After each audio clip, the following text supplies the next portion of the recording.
Howdy, howdy do, Who fans, and welcome to the Big Blue Box podcast. My name's Gary. My name's Adam. And welcome to episode 274. One day, I shall come back. Yes, I shall come back.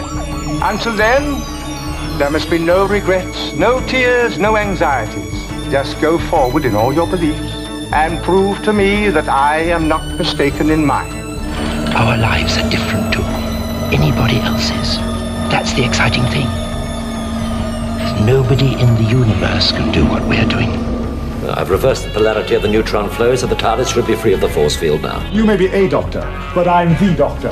The definite article, you might say. The trouble with time travel is, one never seems to find the time. Change, my dear, and it seems on a moment too soon. Unlimited rice pudding, etc., etc. I am the Doctor! For now, for this moment, I am the Doctor again. The ground beneath our feet is spinning at 1,000 miles an hour, and the entire planet is hurtling around the sun at 67,000 miles an hour, and I can feel it. We're falling through space, you and me. People assume that time is a strict progression of cause to effect, but actually, from a non-linear, non-subjective viewpoint, it's more like a big ball of wibbly-wobbly, timey-wimey stuff. I could be a curator. I'd be great at curating. I'd be the great curator. I could retire and do that. I'm the Doctor.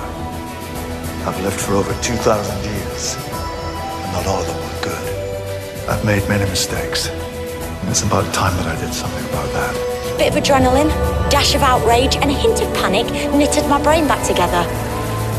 I know exactly who I am. I'm the Doctor. Sorting out fair play throughout the universe.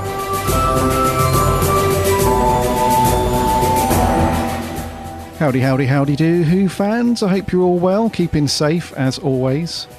Hope you've had a cracking week, or a couple of weeks, and that you've managed to do something Doctor Who related. Yes. Indeedy. We've got a few technical gremlins going on this week. We have, yeah. As expected. Coronavirus and all that. Corona's got to my mic. Yeah, well, I remember a year or so ago, everything bad that happened, it was Brexit, wasn't it? Brexit. We've got a Brexit microphone. Now we've got a Corona microphone. Corona microphone. Basically, Who fans, my microphone, my beautiful microphone that I used to record the podcast every week, has just died, basically. So I'm having to use a pair of Apple headphones with a mic on it. This is going back to the days, and I still love this day, when I was having to stay at my sister's and we recorded, and she just had a baby, so I was trying to find a quiet place to record, so I went and sat in her partner's car with this. I used to have this sort of microphone. It was so broken. It was basically a wire with a microphone piece on the end. It looked like that thing out of Liar Liar, if you've ever seen that film. Yeah. It was just a wire with a mic on the end, and we recorded it like that, and just back to basics. So hopefully I'm coming through loud and clear. Yep, loud and clear, dude. But I remember those good old days. They were really funny. Because I remember the first time Adam and I recorded on Skype with video, and that microphone he's talking about was brilliant, because he just used to hold it like it was like it wasn't like a really rigid wire, was it? But you used to hold it like up to your mouth sort of thing, and it was like just fraying at the end, and the cable was coming off, and a bit of plastic on it was broken and stuff, but it actually worked. We had to sort of work with what we had, I suppose. I'll see if I can find a picture of it, but if you want to, if you listeners are trying to picture it, think of Sylvester McCoy at the end of Remembrance of the Daleks when he's talking to Davros holding that piece of fishing wire. It's very similar to that. It was just it's just sort of like a curly wire with a little speaker on the end. I'll see if I can find a picture, but yes. Not quite as bad. I mean, at least this is a bit more technical. But I feel weird not having like what do you call that thing that I have in front of the mic? A pop sound shield. Popper. Yeah. This feels weird recording like this. I haven't got all the techno stuff in front of me. I feel a bit exposed. Yeah. It does provide a bit of a subconscious shield. I could hold it in front of me like a fan. You could hold. Yeah, you could do. You wouldn't do anything, but. No, I wouldn't, though. I'm glad you told me that now, rather than being cruel and just making me hold it for the whole show and then saying, by the way, I didn't do a thing. So we will hopefully get this sorted out and get Adam back up to broadcast quality at some point. Yes, but no, we're all good. We'll rock and roll still. I think the Earth would have to be crumbling around us like a bit of a dystopian sort of post-nuclear war, where you've got your microphone hanging, from a ceiling because it's collapsed, and we're in a wheelchair and everything. Radiation burns. We'll still record. But we normally find a way. So yes, we hope you guys are all good, all well. We are back this week. We're off last week. That's what happens when the two of us are back to work. Our schedules clash sometimes. So it might be like that for the next few weeks. We might have another week or two where we don't record. But no, have no fear. We'll get round to finishing the key to time stuff. Don't worry. We'll get that. It just might take us a week or two longer than expected, but we'll keep you guys up to date with that stuff. Just keep an eye on the socials and all that jazz, all that social stuff. So how have you been, bud, for the past week? We had a quick chat earlier. I don't think either of us have done anything major Doctor Who, but are you keeping well though, dude? You all good? Yes, I am. Yeah, we were saying just before we recorded, because obviously, 2 weeks since we last recorded, and I was sort of, I always try and think of things that I've done before we start. So, right, what can I waffle about? What can I ramble on about at the beginning? And unfortunately, work really is just getting in the way at the minute. I mean, you can't be furloughed forever, but God, it was so nice when we had all that time and we just could record any day. It didn't matter. We weren't trying to match days when you weren't working or I weren't working. And since I've gone back to work, it's just been so busy, and I really just haven't had a lot of time at all. So I'm sorry to say that even in these 2 weeks, I haven't really done anything Doctor Who related. I only just got to watch The Pirate Planet, to be honest. I did watch, there's a nice little documentary on the DVD, like a little mini making of. I did watch that just to sort of get a little more insight into it, and Douglas Adams. So I did watch that, which is nice. His sort of half brothers on there talking about him and stuff. And there's a few rare little clips of Dougie Adams on the DVD as well, which are really nice. Because I find him a fascinating character, Douglas Adams. I really do. So it's nice to actually see some video clips of him on the DVD. But apart from that, not a lot. But because we couldn't record on the day that I did have off, I decided to very spontaneously go up to our old friend Forbidden Planet the other day. So I did pop up to London, and I wasn't sure. I was quite apprehensive on the train. I was thinking, wow, what's this going to be like then? Because I knew they'd reopened, and I've got my mask on, and I'm approaching it, and I'm getting that buzz of, it's been a long time, coming up to Forbidden Planet, and just on my own, just literally popped up on my own.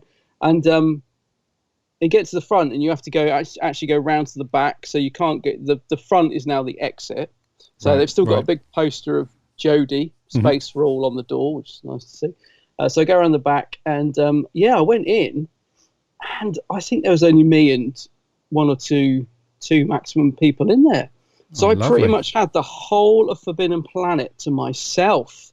It was, it was just like heaven. And I spent probably nearly an hour and a half, if not 2 hours, just walking around. Because there is so much to take in. And when there's nobody else in there, you really can sort of look. Like I was looking right up at the top of the shelves at all the stuff. And they, because I've got all these box sets up on the wall. I was thinking, I never really sort of look at this stuff. I mean, it's Star Trek and things, not anything I would buy, but it was just interesting to actually look at all the, like, oh my God, they've got a load of Godzillas up on the on top shelf. And the cabinet as well was just full of beautiful things. And I was having a really nice wander around. But obviously, the first section that I gravitate towards is the blind box section. I go straight to that because it was sort of near where you go in. So I have a look along, and I'm thinking, I think I'll treat myself to a little blind box. So come all this way. Let's have a blind box. What shall I go for? I pick one up, give it a little rattle. Yeah, I might get that one.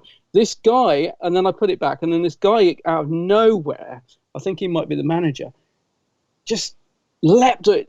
You do not pick up. If you're not purchasing, if you're not putting that in your basket, you cannot touch anything. Oh, right. Okay. Blimey. So So I was like, okay, right. I mean, it makes sense in this time at the minute that, you shouldn't be touching everything. Fair enough. But then for the rest of the time, I was sort of walking around with my hands by my side thinking, this is weird. I want to touch stuff. I want to, me, I like to, if I'm going to buy something, I like to pick the perfect one or check the paint job. So it was great because I had the whole shot to myself, but it's also very sort of restricting because you literally are not supposed to touch anything. And sometimes they've got, like with the pops, they've got figures behind the figures. So so I was thinking, well, I want to look at the ones that are behind these boxes. So am I allowed to move that, or what am I allowed to do? It was, you know what I mean? It's quite a strange experience, if you like. So yeah, I'm trying to think what I bought. I didn't buy anything Doctor Who. I'm sorry to say that the section has got even smaller. You're not going to believe this. Haven't they? Yeah. They've moved it again. They've moved it again. So now, when you come in the back door, which is now the front door, so the back of the building, you come in, you turn left, and it's right in front of you straight away. I think they used to have T-shirts there or something. There's like a really tiny shelf. Oh, yeah. Yep. That's where it is. Oh, yeah. It's just that one little corner now. And all they had was like the usual stuff, a couple of T-shirts, loads of the Titan 13th Doctor figures.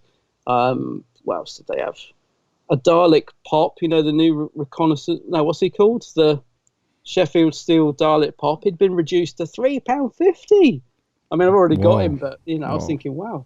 So very little in the Doctor Who section. I think all I bought was a He-Man figure, a retro Star Wars figure, and a blind box, a Futurama blind box, which, it's so annoying. I'd already got the figure as well, and I blamed that. I was like, if he'd have just let me shake the box, I'd already got it. It's like there's another Chef Bender. I think I've got 3 of them. But it was lovely to see FP open again, and obviously all the restrictions are in place, and they've got to sanitize all the doors you come in and stuff. And it was lovely to actually have space to move around and look. So and then I walked around London for a little bit, and I have to say it was very quiet, as you'd expect. A lot of the pubs and restaurants not open. So that's really all I've done, really, Doctor Who related, is just pop up to FP. It was lovely to go up there. But I don't know. Next time we go in, it's a very different shopping experience. That's all I can say. Yeah. No, I read you. Yeah. I haven't had a chance to watch or read anything, or listen to any Big Finish, I'm afraid. I did get the new 4th Doctor one arrived yesterday. The what's it called? Something of the Sun. Shadow. The one that Shadow of the Sun. Yeah, the one they recorded in lockdown. The physical copy of that arrived from Big Finish yesterday. So they've obviously getting all their backlog of orders out, which is nice. Yeah. It's good because I guess normally I'd get an email so I'd know it's on the way, but I guess with things the way they are, they're not having time to, I don't know, to sort of email you to say it's been dispatched. So there's literally stuff just turning up. So it's quite nice. It's like a little surprise was waiting. I love that. Yeah. Oh, and my nice postman is back. Oh, cool. So last month's Doctor Who magazine was folded in half with a nice big crease down it and shoved through my letterbox, despite me having a sign saying, please do not bend magazines. And I said, that can't be because I've got one nice postman. He always brings it to the door and he's very chatty.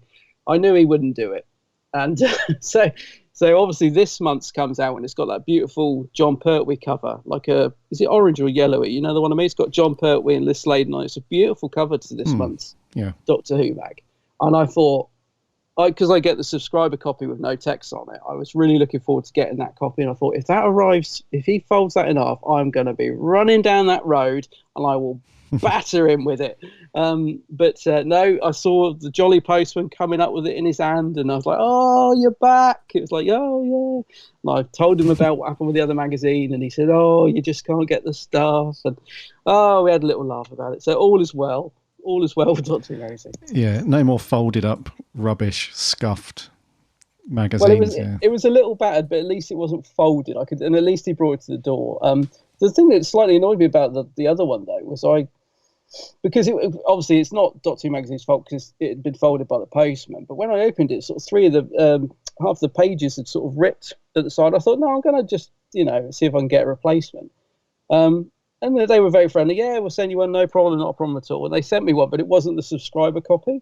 Oh, right. Yeah, it was the one with the text. And so I emailed them, and they said, yeah, we didn't have any replacements of the subscriber copy. And I thought, oh, that's a bit annoying, because if yours goes missing in the post or arrives damaged, and you're a subscriber, the whole point of being a subscriber is to get the text free. So I was a little bit miffed about that, but at least the gorgeous Pertwee cover arrived all right anyway. Oh, nice, dude. So I'm a happy chap. So that's been me really for the last couple of weeks. It's just been all work and no play pretty much, apart from my day at FP. What about you, bud? What have you been up to? Yeah, I've not done too much Doctor Who either, mate, I'll be honest with you. The only thing I've done is watch a bit of classic Who over the past week on the or old so. BritBox, have you? Yeah, so I fired up the old BritBox subscription again because I'm going to be out and about for the next few weeks. So I thought I'd stick that on the iPad. So if we're sort of running short on time, I can just fire that up and watch what we're going to review. You know, so I can just sort of have it out and about, which is really nice. And it was really cool, actually. I remember months and months ago now when I first did the BritBox thing, it was very cool to just to have that I know it's weird, but just to have the whole library at your fingertips as you're browsing through stuff. It's got something cool about it. And with a few things over the past, I don't know, year or so, I have converted over to digital. So like anything that I buy from Big Finish now is digital, and there's a few other things. And but for classic Doctor Who, I still love my physical DVD collection. I still love all that stuff. So I'm not going to start selling any of that off or anything like that. But there's something different. I don't know what it is. Like when I'm in the mood to watch some classic Who, I stand in front of the bookshelf that's got all the DVDs on, and I'm scanning through and like, oh, that's good. I might watch that. And I can never seem to make up my mind. It takes me bloody ages. It's like, right, I've been standing here for 20 minutes now. I could have watched an episode. Yeah. And I'm still deciding. But for some reason, it's cool when you're skimming. It's the same with Netflix and Disney Plus and all that stuff. When you're skimming through, I think it's just having that additional bit of info as you're scrolling through stuff. So like the usual thing, like when you go through different stories and stuff, you see the cover art, you see a nice big image from the episode, and you see a bit of blurb and stuff. I don't know, it's just cool. It just kind of steers you in the right direction, if you know what I mean. I do know what you mean. It's weird, isn't it? Because I've often felt like that. If something's on TV, I don't know if it's that thing of, you sort of feel like you're watching it with other people because it's on the TV. Mm-hmm. Like if, for example, the Peter Cushing movie was on, I would sit there and watch it because it's on the TV. It's like something about, I don't know, it has a different feel to it, doesn't it? And like you said, having it all at your fingertips as well.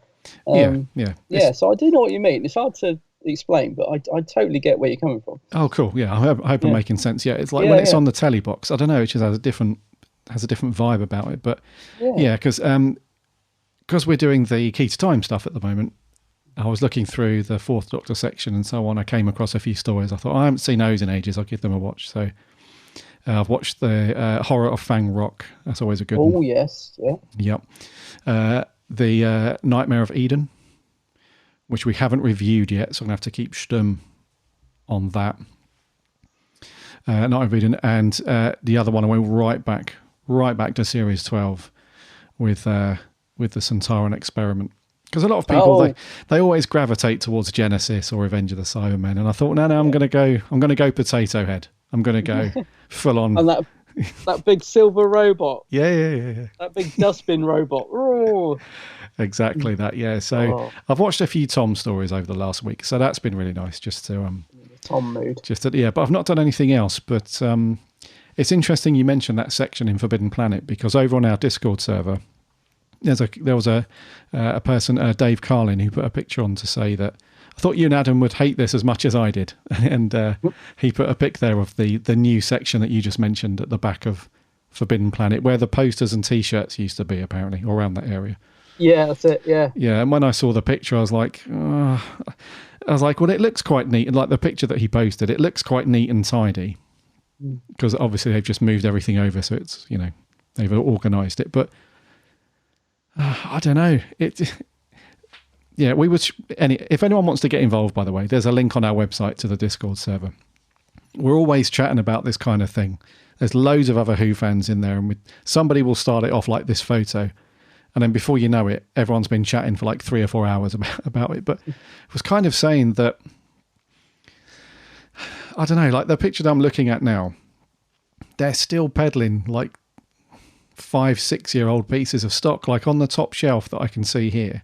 They've got the old Torchwood Captain Jack bust that and they've got the old Matt Smith and Tennant half, those half busts from the waist up. Yeah, I know. Yeah, I've got a couple of them. Yeah, and they're in the really old packaging. Now, I remember seeing those in FP, like, crikey, I don't know, like 2012, 2013, something like that. Yeah, so although it's quite cool that it looks neat and tidy, it's still not great that they're still reducing it down in size. Every time they move it or do something, it's like smaller. And they just can't shift this really old stock that's been in there for donkey's years. It's sad, really. I know. I was thinking as well, because you get such a buzz, like with these new B&M sets coming out, that there's such a buzz around them amongst, because people like myself that love the figure sets, and I'm thinking, but they're so, I'm dreading trying to get hold of them because of the fact that they're limited, and the limited scalpers, and the fact that you've got to go into B&M to get them, and there's no way to check stocks. You have to keep going. And it's such a nightmare. And I think, God, it's, why not just give those lovely sets to to people like Forbidden Planet? Like when they did the 13th Doctor TARDIS recently, you could order that from FP online, or you could go in the shop and they've got it. And it just takes away all that, it's not limited. So you haven't got to worry about people trying to buy them all up. And then you have to try and, they're on it. So I'm just, I kind of miss that, because there's some nice merch out there. I mean, I know you're not much of a fan of the figure sets, but say, for example, the new second Doctor TARDIS that they're bringing out. I'm quite looking forward to getting that set. But just to be able to, if I could just walk into FP and they've got them all on the shelf, just like this next to the 13th Doctor one, I sort of miss that, really, rather than thinking, oh, God, I've got to go to B&M and I wonder if they'll have it. I wonder if, have I got there before the scalpers got them because it's exclusive to B&M? It's just so... There is some nice stuff out there. I think it's just that because of the sort of business model around Doctor Who at the minute, it's become sort of a bit of a niche market again, hasn't it? So it's like, some of the nice stuff like those B&M sets are hard to get. But yeah, I'd love it. Imagine if you walked into FP, and even if they just had those new sets, I think there's 6 new sets. There's like a Romana set. There's a 13th Doctor set, there's a unit set in there. Imagine if you walked into FP and they've, even if it's just for a month or two, look, the new sets, and the Doctor Who section looks a bit freshened up because they've got the new sets in. How nice would that be? But no, instead you've got to go into blimmin' old B&M. Yeah, you have to do that. Blimmin' old B&M, yeah. That was awful. Last time I went in there was no social distancing at all. Very different to the experience I had in FP, I have to say. So I'm really not looking forward to trying to get them, but I know what you mean. It's it's looking a little tired. It is, yeah. And then further down in the Discord, the same Dave Carlin again posted another picture. He said his brother sent this to me. It was from Toys R Us. Oh, I saw that picture. Did you see the pic? Oh. Crikey! This must be like 2006 or 7.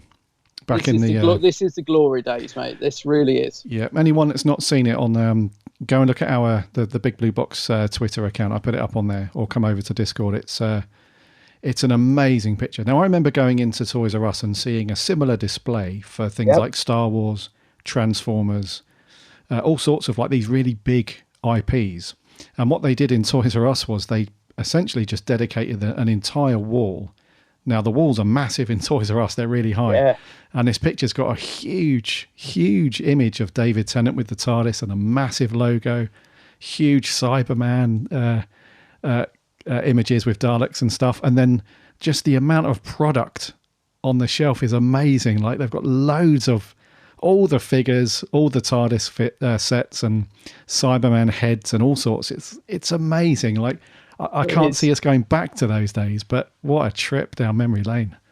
That photo when you posted it, I was just like, oh wow, like it is. It almost looks too good to be true. But I do remember it. I can remember walking into Toys R Us and seeing shelves like that. I mean, it slowly went down over the years. So I can remember towards the end. For me, I think it's when they started doing the 3.75 figures. I think that's when the merch started to tail off for me, because they just didn't look very good. Yeah, a lot of those stuff. Yeah. But yeah, I can remember like all the TARDIS sets and figures we used to get, and it was good. It was good. It was amazing, dude. Yeah, it really was. I don't know if we'll see that anytime soon, but we could get back to something. Well, maybe not even near it, but there is still a massive demand for merch out there. I think there is, but yeah, I mean, yeah. It's scattered as well because there are a lot of nice products that again are hard to get. So there's I love the Harrop figures, but you can only order them online, which is fair enough. And Harrop are a great company; they always arrive really well packed and stuff, so that's good. But imagine if they were on the shelves in a cabinet where you could see them, and they'd fly off the shelf, wouldn't they? If you could go in and see them all in the cabinet, you'd be like, oh God, I'm getting that. I'm getting that one. The Crystal TARDIS ones from America, I'd love to get all of them. But they're, again, the last order took a while to arrive and stuff. And again, it's just if you could go in a shop and see them all lined up, they look beautiful. They would, again, fly off the shelves. Stuff like that. There's lots of lovely merch out there. It's just that it's sort of scattered in different places. Like the beauty of that picture that you're talking about is you walk in, there's a massive sign. You've got, you can tell exactly what the section is. It's Doctor Who. And it's wall to wall merch. It's just I'd just would love to go back to that, but yeah, it'd be amazing. Yeah, but I think Who's just not as much as we don't like to admit it, Doctor Who's just not as popular as it was back in the Tennant and Smith eras. It's just not. No, it's not. No, there's no denying it. It's not in that place at the moment. No, not at the moment. It's like anything. Yeah, not at the moment. It's like anything. Things go full circle, but we're definitely not in that particular place with Doctor Who at the minute. Actually, I'll tell you, there is one thing I'd love to know. Then, when is the next blimmin' Blu-ray set out? Oh, God. When's the next announcement? I mean, come on. We were supposed to get 4 this year.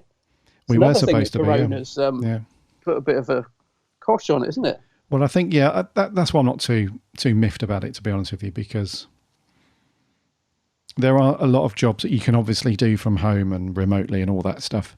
I would probably say that film and TV restoration and mixing and all that sort of stuff is probably a bit more difficult. Maybe the audio is okay to do, but certainly the image processing and all that stuff and the editing and that, it's probably a lot more difficult, because when you edit something in film, you have to get sign off and okay from somebody, and you're in a studio of other people doing that. If you're doing that at home, you've got massive huge gigabytes of files that you have to upload to somebody to have a look, and if they've got changes, you then have to do all that again and upload it all. It must be an absolute nightmare. So I'm not too miffed because of that reason, but I am starting to sort of drum my fingers on the desk subconsciously. I'm thinking, why am I doing this? I'm waiting for the next announcement for the next Blu-ray set. Yeah, it's got to be soon, the announcement, surely. Hopefully. Well, we did have a rumour, didn't we, last time, that it was going to be a first or second Doctor set, I remember.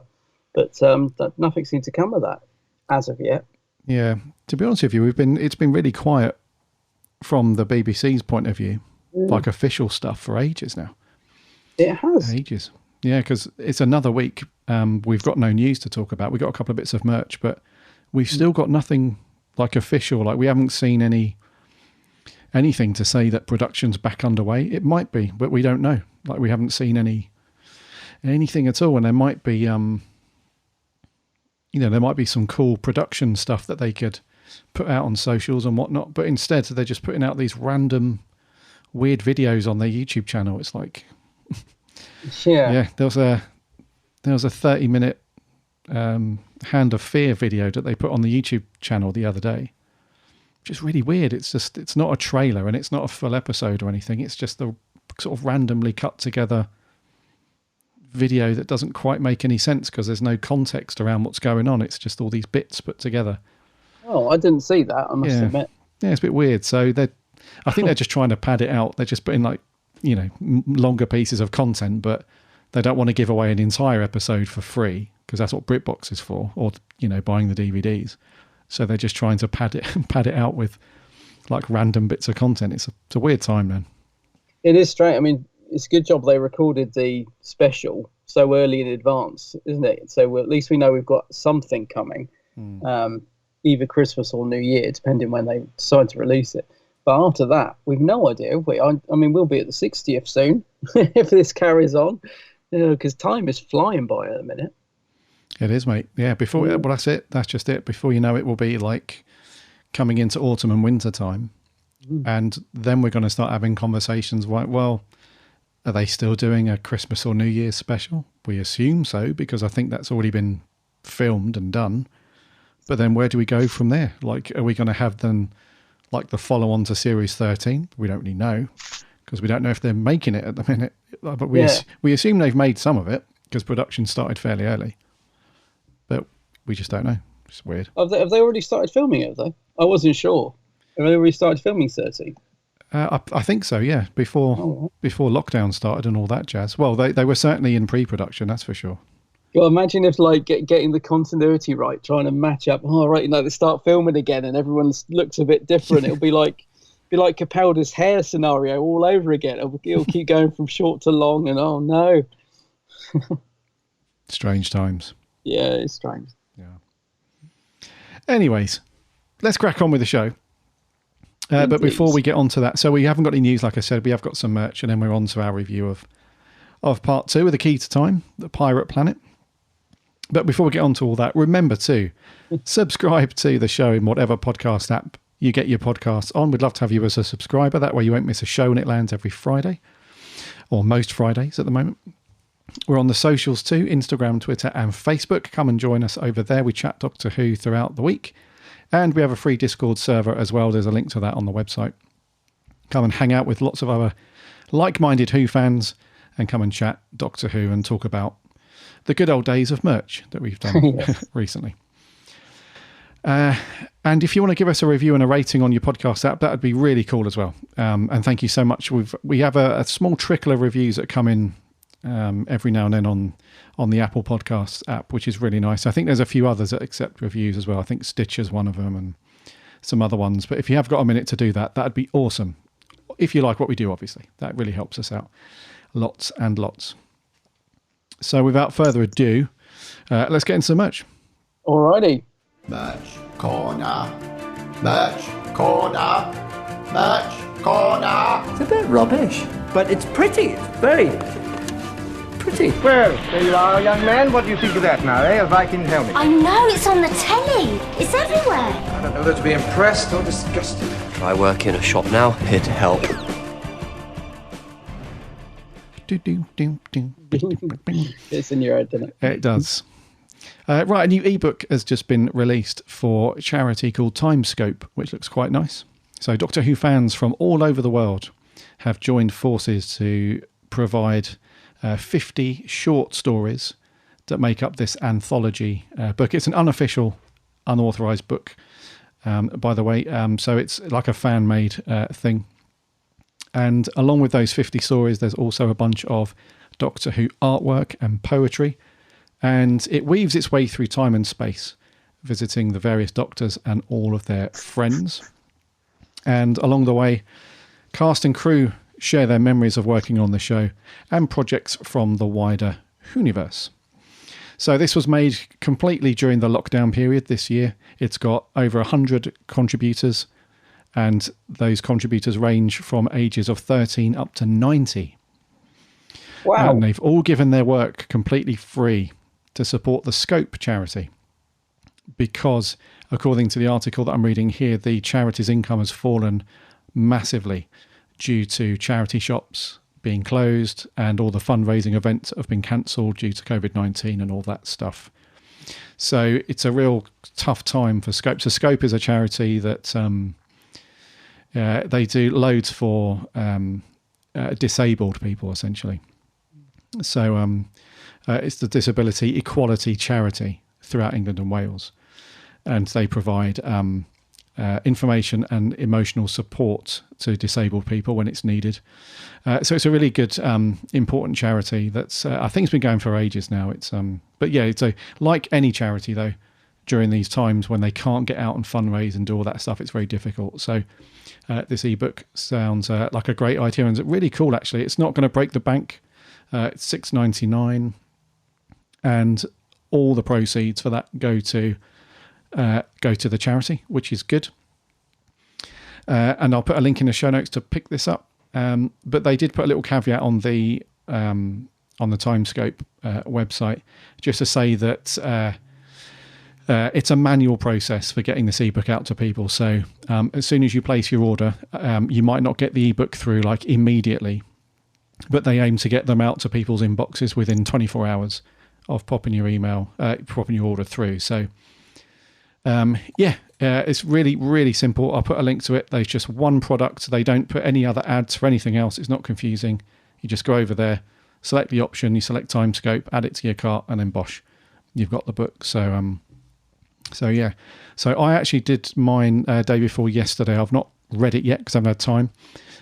But I'm looking forward to cracking on with the various stories and whatnot. So Timescope. Sounds like a good thing. Very worthy charity. Yeah, my friend Paul Burns submitted a story to that, which is nice to know. So yes, please go and check that out and get it. Right, on to other news. So Time Lord Victorious, something else has been announced now, this multi-platform thing that is happening with David Tennant. This is slightly something a bit different, I thought, because we're going to have comics, obviously Big Finish are doing their thing. So the latest one is an audio book by Demon Records. They're the guys, I think I'm saying, is it Demon or Damon? Damon Records? Demon Records. Yeah, they do those lovely vinyls that I like getting with the special covers. So they are releasing one called The Minds of Magnox. That's right, isn't it? Yep. The Minds of Magnox, which is a 10th Doctor. Well, he's on the front with the nude in a suit, which looks very cool. And it's going to be narrated by Jacob Dudman. I think he is going to bring in other Doctors as well. So although Tennant's on the front, I believe other Doctors are going to feature in this, I think.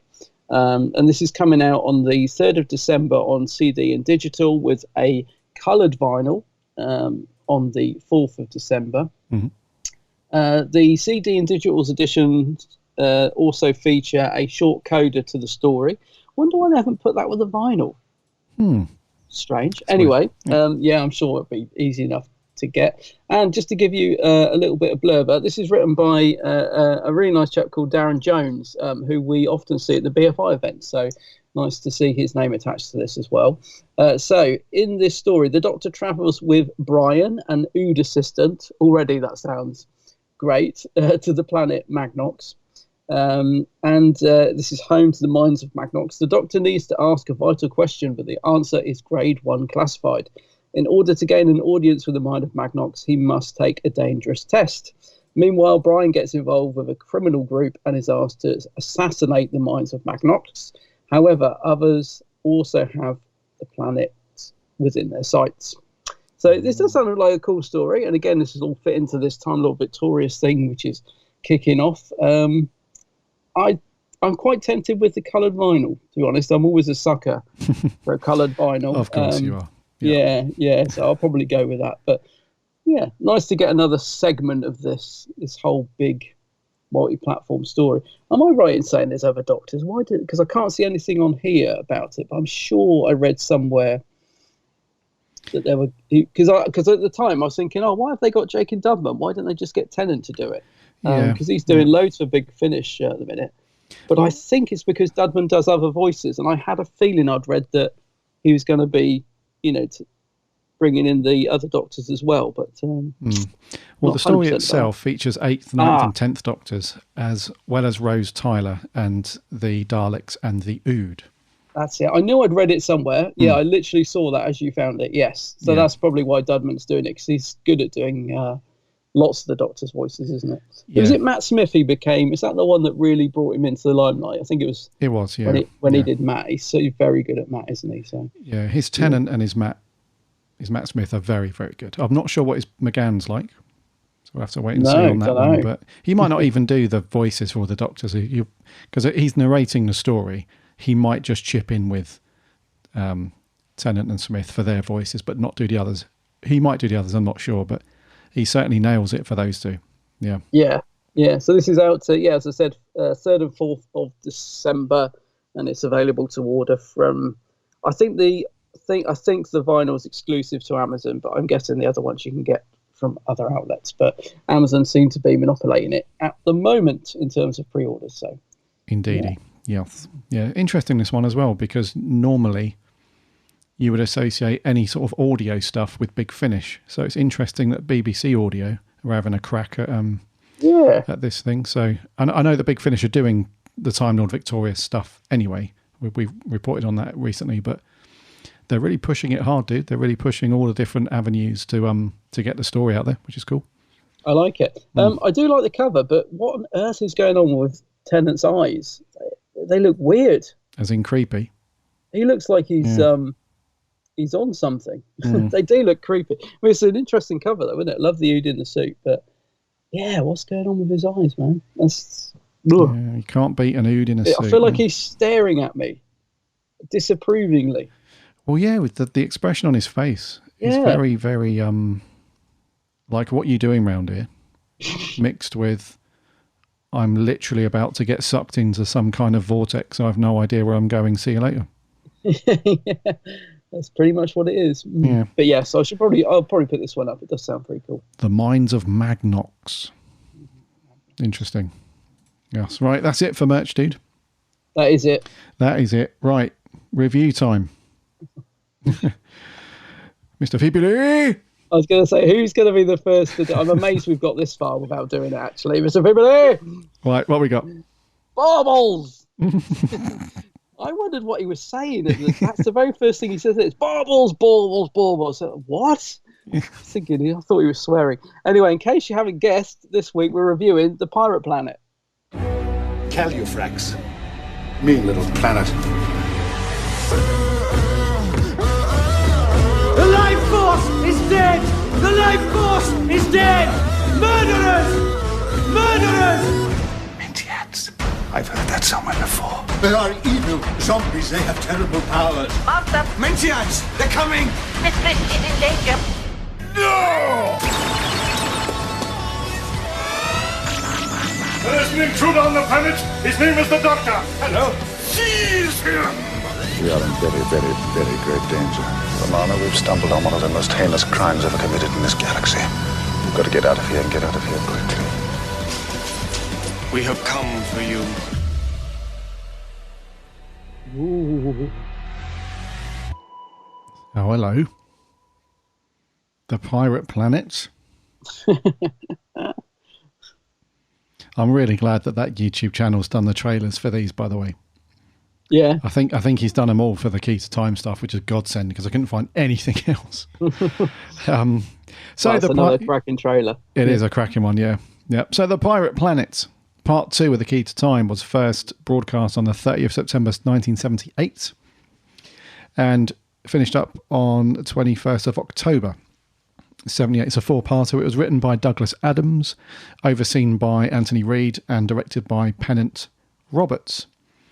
Stars Tom Baker and Mary Tam, along with John Leeson as the voice of K9.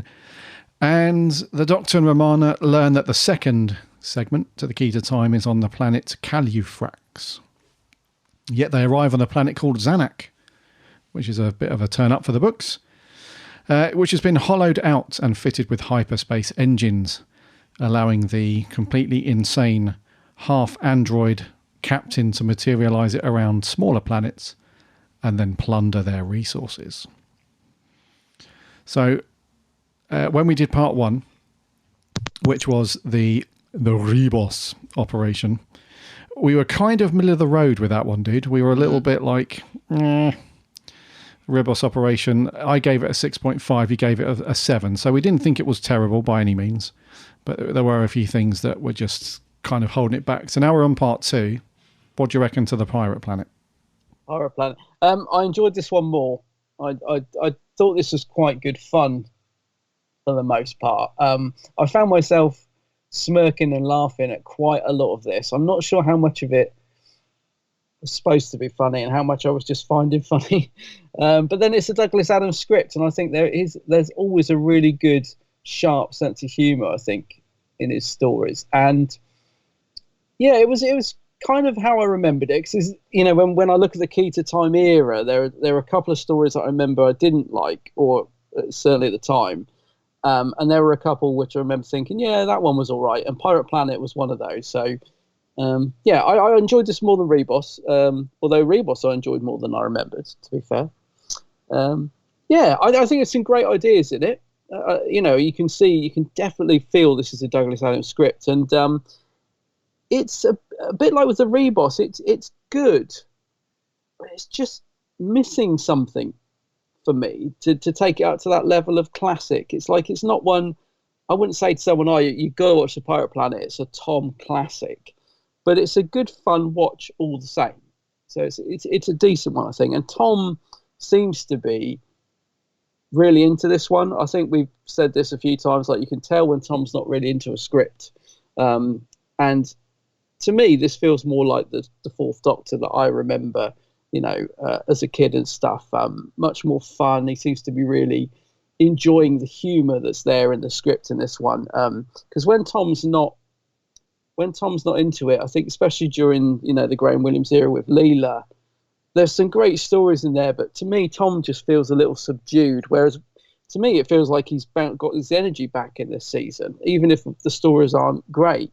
Tom seems to be really lifting some of the story to me in his performance, which I think is what I look for in a good Doctor, really. If we've said this to Matt Smith, sometimes you get a story that's a bit middle of the road, but the Doctor brings something to it. And for me, Tom Baker brings a lot to this story. I think he's really good fun in it. I think if I was a kid watching this back in, what year is it, 1978, I think I would have loved this. I mean, it looks a bit dated now.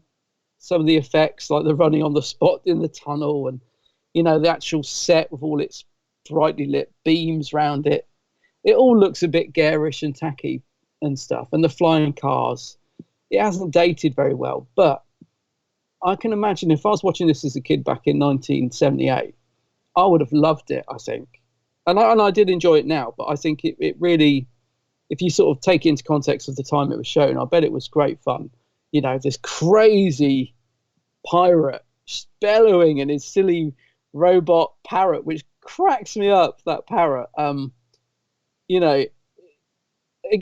just think there's a lot of fun in this story. And as I said, if I was watching this back in the day, I think I would have absolutely loved it. But even watching it now, I found it very enjoyable. I don't think it's an out-and-out classic, but I did think it was a fun watch. And some great ideas, some really, really good ideas. The crushing of the planets and the reveal of the, whatever her name is, what was her name? The one that turns out, the twist, the one that turns out to be an old woman suspended in animation. It's great ideas.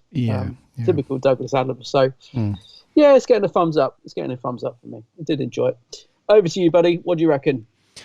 Yeah, this one's it's an interesting one. It's completely bonkers, this story. It is. It's, I think overall, I think it's really cool. I actually quite like it, It's, there's something about it, isn't there? Yeah. I know that a lot of fans beat up on it a lot. I get that. Because, let's face it, some of the acting is very right, well, we've got this dude over here. I think he'd be a great fit for the pirate captain. Oh, okay, what's he done? Well, nothing yet. But I think it'd be great. Oh, here we go. And it's the same for a couple of other people. It's the acting is very drama schooly. I think is the best phrase to use. So we'll get on some in a second, but there's definitely some bits that are not great, but overall it's just got a really cool sort of funny, fun charm to it, and it's not a bad watch at all, to be honest. It's no. I prefer this to Rebos. I think Rebos had a job to do with kicking off the Key to Time stuff, but I feel like at times it takes itself really seriously, and there's a couple of dark moments where in this one you can just tell that Douglas Adams is all over it in terms of, because he was still in his Hitchhikers vibe at this time, because he was working on, this was his very first script and contribution to Doctor Who, but at the same time he was also working on the Hitchhikers radio play, which was going through the motions with the BBC as well at the time. So he was working on both things at the same time. And you can just tell that he was in that kind of quirky, typical Douglas Adams-y, funny, sort of witty humour sort of thing that was going on. And it's all over the script as well. So as well as like the obvious cringe-worthy performances sometimes, you've also got these funny sort of little notes. It's mainly from Tom. I think Tom's having a real good time with this one because he probably realises that, yeah, it's got a couple of serious bits in there, like the planets that they've managed to sort of align correctly within the ship so that they don't implode on each other and stuff, and the idea of those dudes, what are they called? The Mentiads, you know, those dudes, and you know, it's their home planet and all that stuff. He probably understands that there's some things going on, as well as trying to find the key to time. But he's just having a lot of fun, like especially the interactions he has with the pirate planet, the pirate captain, and some of the Mentiads and stuff. It's he's just not really taking it too seriously, which is really good, because I felt that Rebos, he really did. He was really like, for some reason, there's like a bit of a transition between the two stories. Like in Rebos, he's very much like, bar a couple of little scenes, he's very straight-faced and very much like, right, got a new companion, new story, new everything, game face on, you know, let's do it. Whereas this one, he's like, right, that first one's out the way, now we can have a bit of fun. And it comes through, and you can tell that Douglas Adams is just kind of flitting between the two stories and borrowing stuff. So at one point, the Doctor turns around to, what's his name, Kimus, and he's just like, don't panic, which ends up being, you know, which was the tagline for Hitchhiker's Guide to the Galaxy. That's the thing, it's like, don't panic.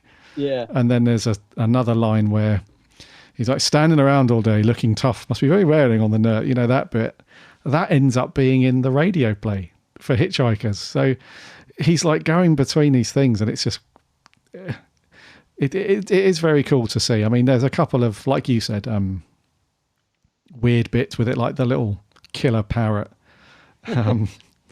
which has a bit of a face-off with K9, which is brilliant. I don't know if it's just me, but in that scene, like, I'm trying to think of a way to keep this clean, but it looks to me like the parrot's doing a doo-doo. A number 2. Yeah. So it's supposed to be a laser, I assume. Yeah, because him and K9 are like firing laser shots at each other. But is that intentional? Or because it looks like the parrot's just doing a doo-doo every time he uses a laser. Yeah. And then K9's laser has a very good habit of just firing completely off at the wrong angle, which is really handy. I do love the scene when the Doctor gives it, because K9 kills the robot parrot. Spoiler. So the Doctor has to give the pirate captain the dead parrot, and he's mortified, isn't he? He's like, oh, I can't think what the parrot's called. But yeah, he's pretty mortified. As you would be. As you would be. But, I mean, couldn't he mend it? It's a robot. I mean, he couldn't mend it, surely. Yeah, I mean, it's just circuitry, right? You would think. Yeah. But tonally, it's the tone of the episode is odd, isn't it? In this, the performances are very tongue-in-cheek. So there's like this comedy element throughout it, but also there's quite sort of a seriousness to it. There's a great scene where Tom really seems to be letting loose when he shouts like, "But what's it for?" He's really going for it, isn't he? Great performance. I love the scenes when we get just the Doctor and the pirate captain. I always love it when we get the Doctor and the villain together just talking like two intelligent people, and I always love it when we get that.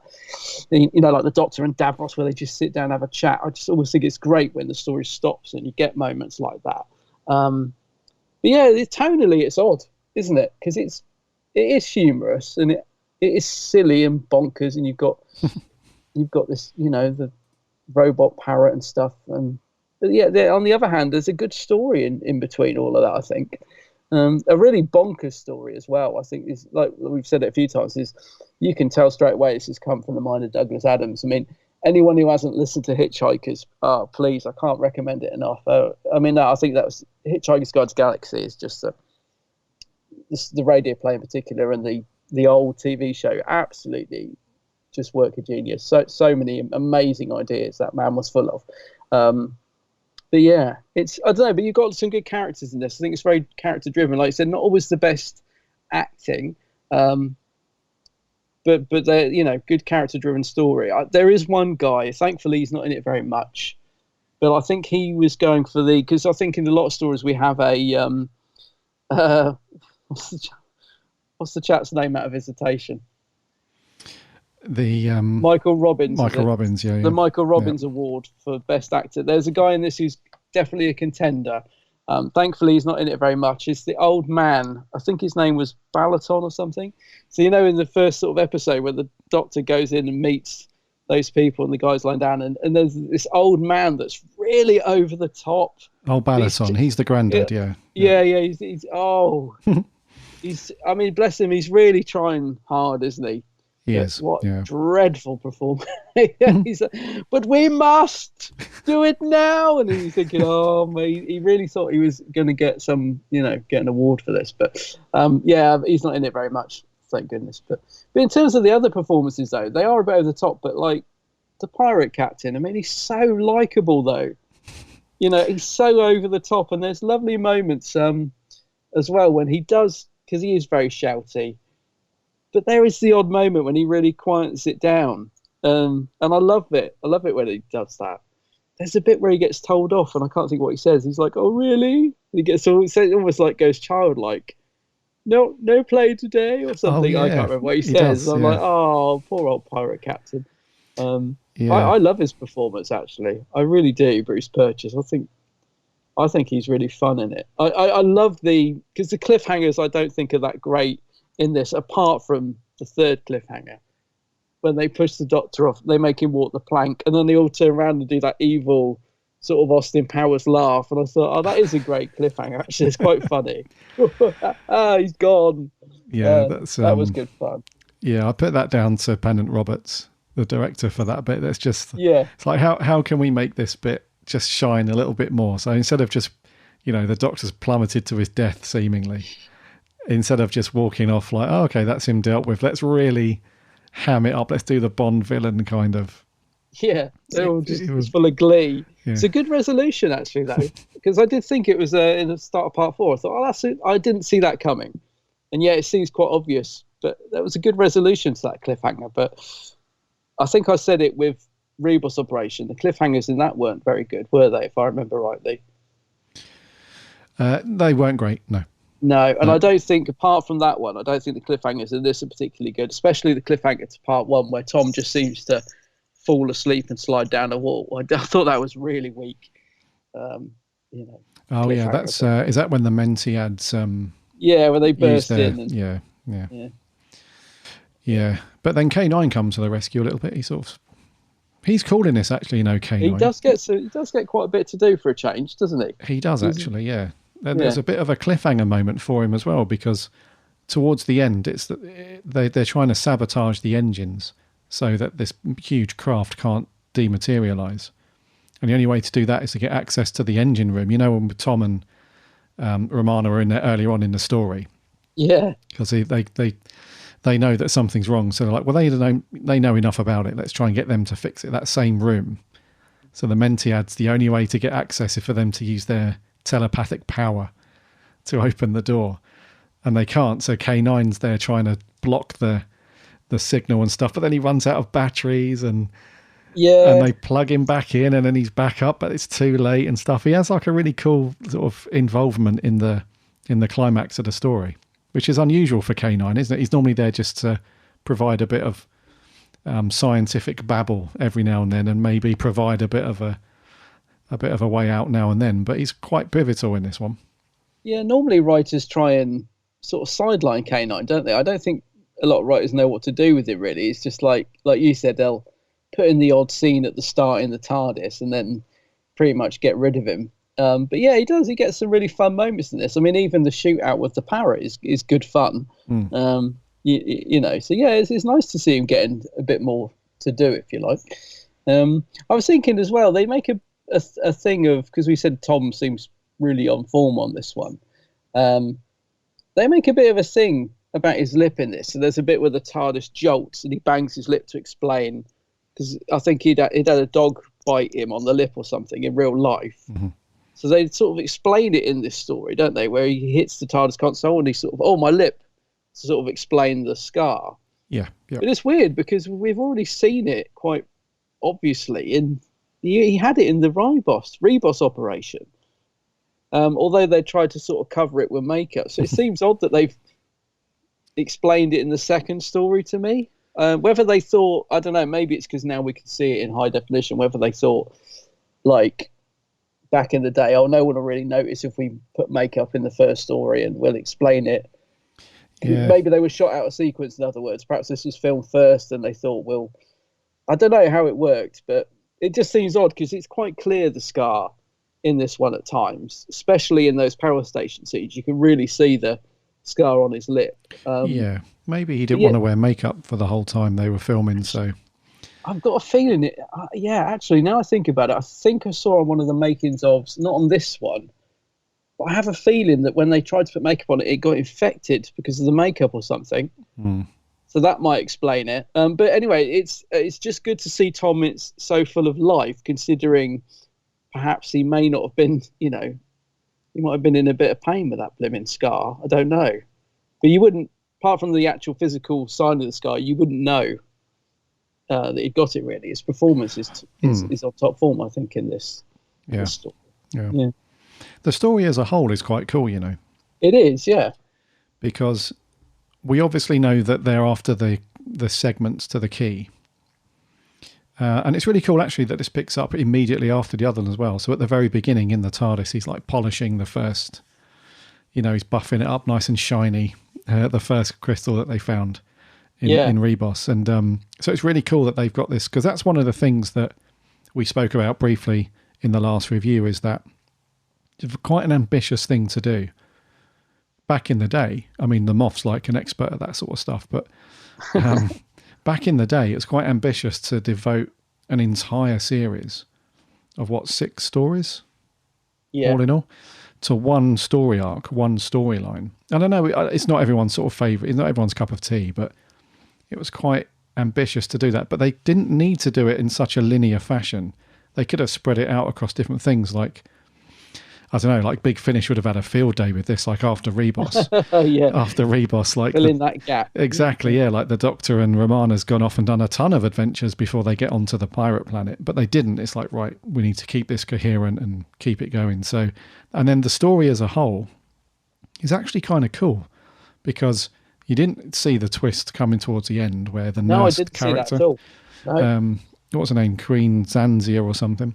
Zanzia, yeah. Yeah, you didn't see her sort of pulling the strings. I mean, you kind of got a little inkling, I think, in part 3 or in part 4, she starts getting a bit mouthy and shouty, and you think, oh, okay, so what's her involvement in the hierarchy? Because it seems like you've got the pirate captain, and then he just oversees, and you've got Fibuli, who's like second in command, it looks like, and she just seems to be the assistant, nothing more.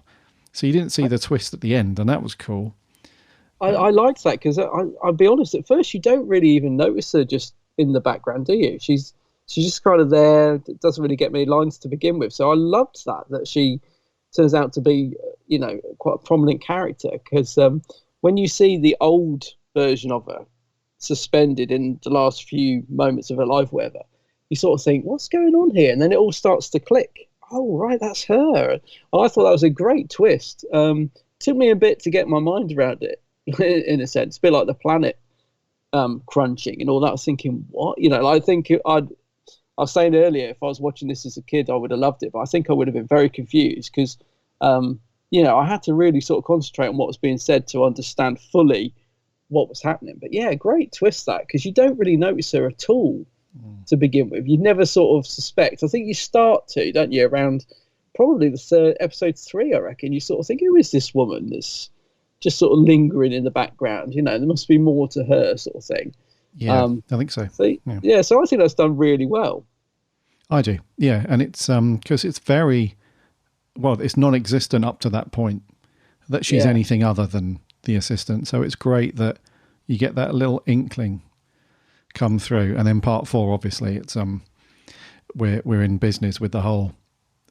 She's like the queen of Zanzibar, and she's the queen of Zanak and all that stuff. And like you said, the whole thing where she's managed to give sort of a permanent form to her image, which is the really old lady and stuff. And it's all great stuff. It's like proper like classic sci-fi tropes, isn't it? It's all that, it's not just the Doctor that's traveling through space and stuff. It's like we've got this other person with all this tech and all this sci-fi stuff going on. It's great stuff, really.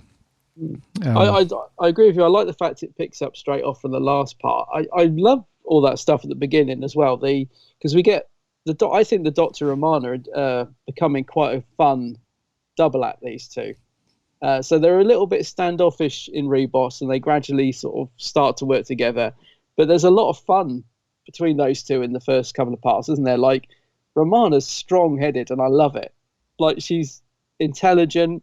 I love the bit where they step out the TARDIS, and no one takes the blind bit of notice of the Doctor, and he's like, he just does. That doesn't happen very often, does it? Mm-hmm. And yet she is there, right in the middle of it, getting things sorted. And I thought there's a lot of fun interaction between those two. I'm really starting to like, Romana 1. Not that I've ever not liked her, but you say Romana to me, I instantly think of Lalla Ward. So it's nice to see a sort of different take on that character. I'm really liking those two together, especially in those first scenes in the TARDIS and when they first land and all that. Because I just think it's nice to see the Doctor. He doesn't quite know how to handle Romana, does he? He knows that she's sort of as intelligent, if not more, than him. Like, she could sort of probably tell him how to sort out the TARDIS if she wanted to, and fix it and all the bits like that. So he's sort of trying to bluff his way through by cleaning the console, and I know what I'm doing, and then she'll flip a switch and it works and stuff like that. And it's just really good fun. It's just nice to see a different dynamic. Yeah, I love that stuff where the Doctor's like, I know how to fly the TARDIS. It's all good. Yeah. You don't need an instruction manual. And she's like, yeah, but if we engage this thing, then we can dematerialize really smoothly and stuff. He's like, no, you just crack on. No, we don't need that. And then she takes over, and it's really funny when he dives down and covers his ears with K9, like she's going to wreck the thing, but then it's all good. And I think the Moff ripped this off a little bit, didn't he? So there's a story where River parks the TARDIS, and you don't hear the engine sound. Yeah.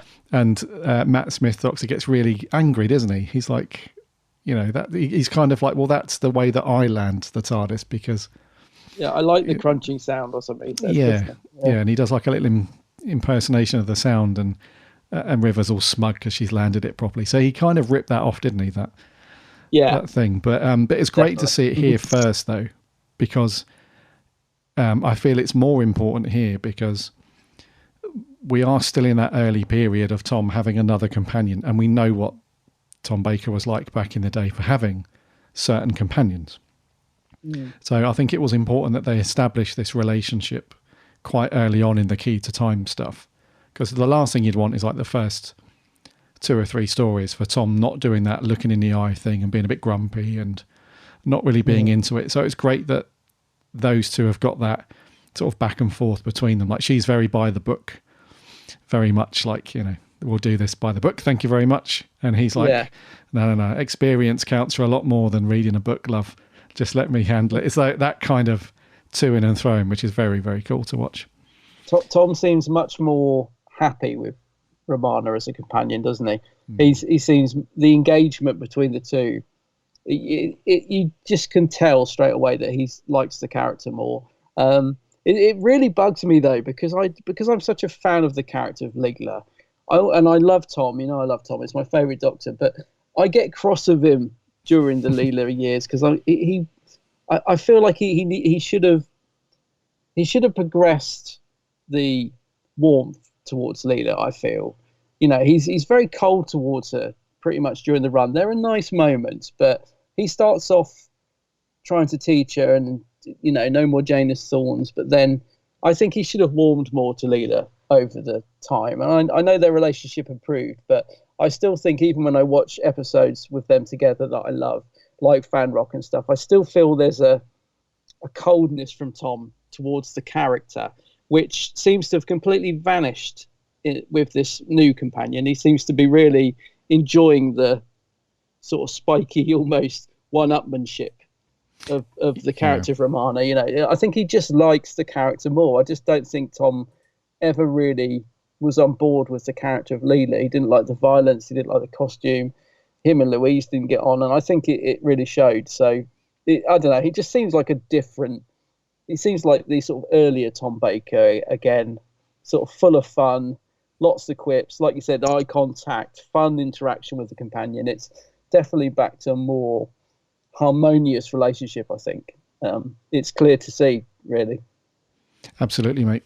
Yeah. And that makes it a much more enjoyable watch as well. It does, yeah. That's why it bugs me when there are so many stories that I love with Leela, but there are moments that just bug me with their relationship, the Doctor and Leela. I mean, even in Weng Chiang, such a great story, but he barely looks at her, and there's only that one scene when she walks in with clothes on and Tom acknowledges it, or the Doctor rather acknowledges it. Doesn't she look nice, Professor? That's about as much warmth as you get from him with Leela, and I wish there'd been more, because when you see the great dynamic like you do with Romana and everything in stories like this, you think, oh man, it makes such a difference to the story. It makes it so much more fun, I think, fun to watch. And this is no slight on Tom. Everyone knows I love Tom, and he's my favourite Doctor. But like with anybody you love, there are things about them that annoy you, and of course, it always annoys me that Tom didn't embrace the character of Leela a bit more back then. I mean, they're great together on Big Finish. I wish we'd had a bit more of that, really, back then. But yeah, well, it is what it is. But yeah, it's certainly nice to see a more fun relationship between the Doctor and companion. Yeah, no, I read you, mate. Yeah. It wasn't just the Moff that ripped off a bit from this, though. Oh, really? RTD grabbed a little nugget. Did he? Yeah. What did he take? So in the Stolen Earth, when the Doctor's going through and lists out all the planets that the Daleks had stolen to make the reality bomb, Davros' reality, yeah. They go through that funny thing, like Clom and all that, and Poosh. Yeah. One of the planets mentioned is Calufrax Minor. Oh, right, okay. I didn't notice that. I'll have to listen out for that next time. Yeah. Stole it. Yeah, I'll tell you what, him and the Moff. Mind you, it's quite nice. I like it when they just throw a little nugget like that in there. Well, not all of them, mate. Let's be honest. No? Well, yeah, it's great that they use a nugget, but then you've got to pronounce it properly. Oh, yeah, well, there is that. Come on. Yeah, Metabelius 3, you mean? Yeah. Metabelis or Metabolis? Metabolis, that's it. Yeah, Metabolis 3. What say you?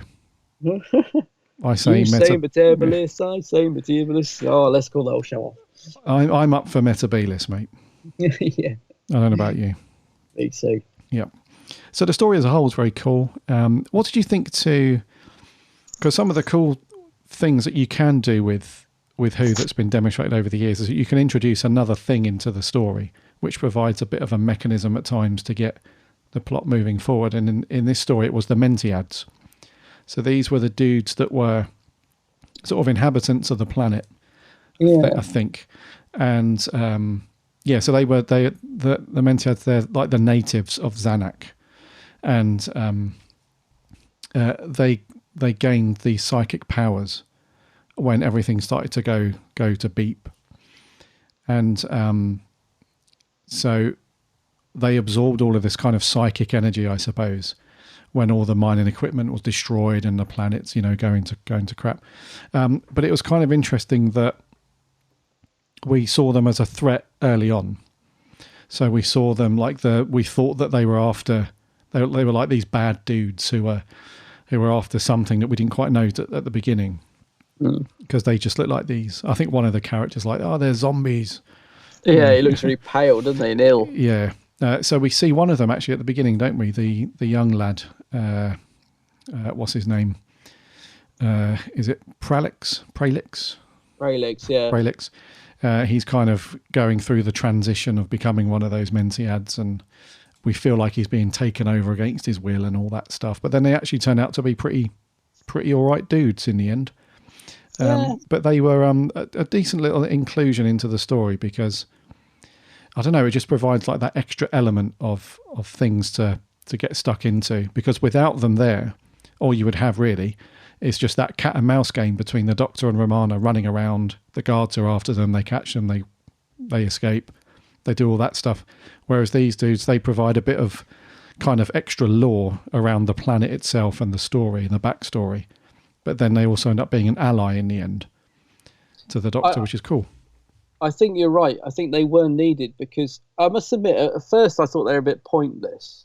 I was thinking, why are these guys even in it? But I think you're right. We did need them because although the pacing of the story is pretty decent, I didn't find myself getting bored or anything during the 4 parts. But I did notice towards the end, so I think part 3, there was a little bit of padding starting to creep in when the Romana and those guys were walking across the the planet, location for about the 3rd time or whatever. And I was thinking, yeah, we're slowing down a little bit now. We need, so I think if you hadn't have had them in, there would have been more padding. So they do add an extra element to it. But again, they did feel a little bit pointless to me for a while. I was thinking, what is the point of these guys? So what have they got to do with the story? But yeah, no, I think it needed them.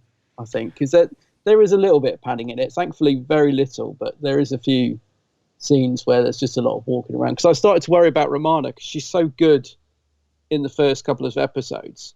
And then I was starting to think, they've run out of things for her to do because she's just walking with those guys again across the cliff tops. And, suddenly she seems to be running out of things to do. But it's, as I said, it's only really in episode 3, I think, and then it all picks back up again. So, yeah. But yeah, no, they're fine. Yeah, they're quite interesting, really, once you sort of start digging into the whole mind power and all that stuff.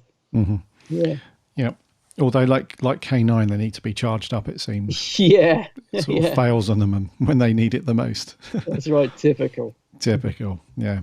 You said about walking through like the Welsh countryside. That loads of it was filmed in Wales, dude.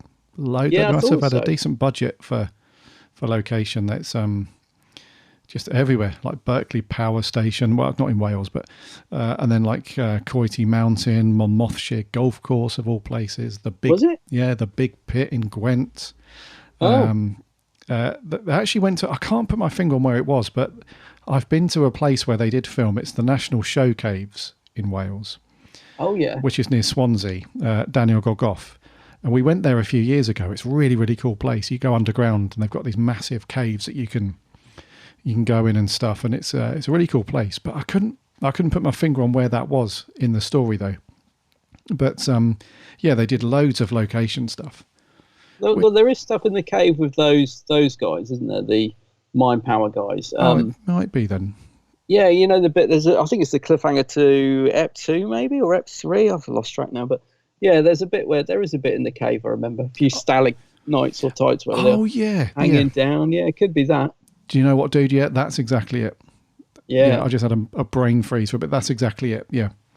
I'll tell you what I did love as well. It's such a small thing, but this is kind of what I love about Doctor Who, classic Doctor Who, is that just the effort and the stuff that, no one would have noticed if you hadn't done that. But so the very end scene, which is filmed, on that Welsh, area outside, and the Doctor comes out and they're going to blow up the space station, whatever it is, the model shot. But on the location, they've gone to all the effort of actually bringing the TARDIS prop and putting it really beautifully in the background. So you see the Doctor and Romana running towards us and they plant the explosives or whatever. And I'm thinking, it's on screen for less than 2 seconds.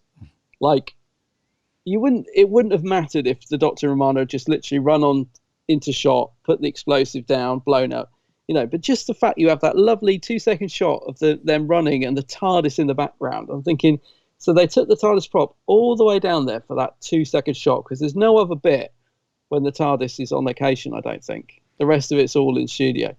But that's, I don't know, it's just a prime example of what I love about, like, this sort of era of Doctor Who. It's just the effort. It's like, yeah, do we need the TARDIS? Of course. Bring it, Who cares if it's going to take us 3 hours to put it together on a Welsh mountaintop? Let's get it in shot. You know what I mean? It's just, yeah. Yeah, well, it was stuff like that, because they go to quite a few locations and whatnot. he the guy that was overseeing, like, head of serials at BBC at the time, Graham MacDonald, his name is. Yeah. He didn't want to do it because he had read the script and read the story, and he was like, "We just can't afford to do it.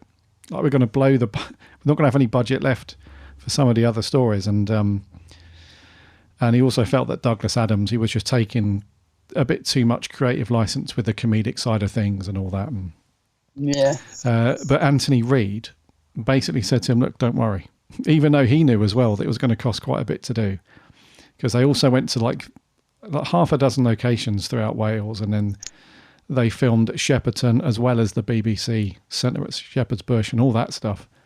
And then, like you said, just hiring transport, getting the props taken around. It's only on screen for 2 seconds and all that stuff. Literally, yeah. Yeah. So you can tell there's a bit of money gone into it. And when you watch some other stories like Rebus, where none of it's on location, is it? It's all studio, and it's really basic as well in terms of like, right, just get the lights up. And then you've got some other people who are like, well, maybe we should put this light. No, just light it all the same. We haven't got time to fanny around with all that. Just get the lights on. 3, 2, 1, right, go.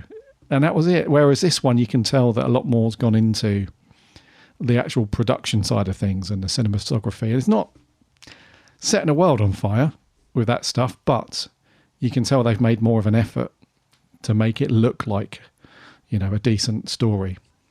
Yeah, no, I definitely, because that's what I was saying earlier. If you were watching this back in 1978, I think you can tell that the production side of it has had a bit of money put on it. I know it looks a bit garish by today's standards, with all the colour walls and all that sort of stuff. But I mean, even the flying car and that. The flying car. It looks a little bit like a land speeder, doesn't it? A little bit. Yeah. A little bit. Yeah. You know, even stuff like that, to build like a full size, you know, flying car, and then they managed to make it look like it's flying, and the model shots and all that sort of stuff. And yeah, I know today's standards, it might look a little bit, you know, naff in places, but back then I reckon you could tell this has some money thrown at it. Yeah. I mean, even the pirate guy, the pirate captain, I mean, even his outfit, I think is really decent. I think he looks great. I mean, it's such a cobbled together, like this half his head is robotic, and he's got this great big robotic arm. I think he looks great. I love the design of him. Yeah, I did feel for Bruce Purchase though. That shot when he blows up. So there's 2 pyrotechnics set off. I think there's one in his arm. You know when old Xavier or whatever her name is shoots him. Oh yeah. When she kills him. Mm-hmm. So they set up a pyrotechnic in his arm, and then the next pyrotechnic's in the headpiece, like by the eye. And I was thinking, blimmin' heck, because we all know, like back in the day, health and safety wasn't what it is today. And I was thinking, I don't know if I'd have wanted to have that. You just watch that shot when he dies. It's a bit close to his face. That, you know, I don't think I'd want to have that thing going off inside my costume like he did. So he probably was inside it, like, you know, with his eyes closed, going, "Oh, just let's get this over with, this scene." I felt a bit sorry for the actor during that point, to be honest. No, he was up for it. Yeah. Well, he was, yeah. But what do you reckon to the design of the pirate? Do you like it? Yeah, I think it was quite cool. I like his, the robot parrot and all that. I think it all looks good. Yeah, do you know what? I think there was something cool about his costume, the outfit, the way that, like you said, they kind of cobbled it together and stuff. But this weird thing on his eye as well. It's strange blot. So I think one thing to bear in mind is that Star Wars had come out a year before this. Yeah. So when that had come out, and I imagine that the people working on Doctor Who that were like prop designers and set designers and all that stuff, 99% sure that they would have been interested in Star Wars because it's, you know, the film equivalent sci-fi stuff. I imagine that they probably looked at that and thought, well, that had no budget really. And look at all the cool stuff that they managed to accomplish. Like a lot of the physical stuff on Star Wars was like just model kits that they had taken to pieces and bastardized and, you know, all that stuff. So they probably thought, well, we'll have a go at that. And you can tell because all the stuff down his arm, you can tell it's all just like plastic molded stuff that you would find on kits and everything. And like a bit of hose pipe here and there and some like nice clear acrylic and all that. And they've just put it all together. You can tell that there's like I don't know, like a coolness to it, like that kind of Star Warsy vibe. It's not like feature film quality stuff, but you can certainly tell that they've taken influence from. Let's just go to town on all the little sci-fi bits and bobs and stuff. It's very cool. Do you like? Because I've already said that I like the pirate captain. I think Bruce Purchase I think he gives a good performance. He is quite shouty, but there are some nice moments with him. But I sort of got the impression earlier that maybe you thought he was a bit OTT. What do you reckon to him as the captain? Or do you like him? Yeah, I mean, he's not too bad. The only thing is, I can't quite make up my mind. I haven't figured out yet, and I probably never will. I can't quite figure out whether he's doing that as as an actor, reading the script and coming on to set and doing that stuff. Whether he's like, well, this is what I feel this character's like, or whether the director, Pennant Roberts, has said, right, I need you to be OTT, a little bit shouty. I need you to be like, I don't know, like stealing the scene with like your sort of over the top kind of. I don't know. I can't decide whether it's either a combination of both or whether, Bruce Purchase is like, right, I'm just going to get to town on this. It's going to be brilliant. And they didn't rein him in and just left it. I honestly can't make up my mind, but I think it works in some scenes. Other scenes, I'm like, oh God, like somebody shut him up.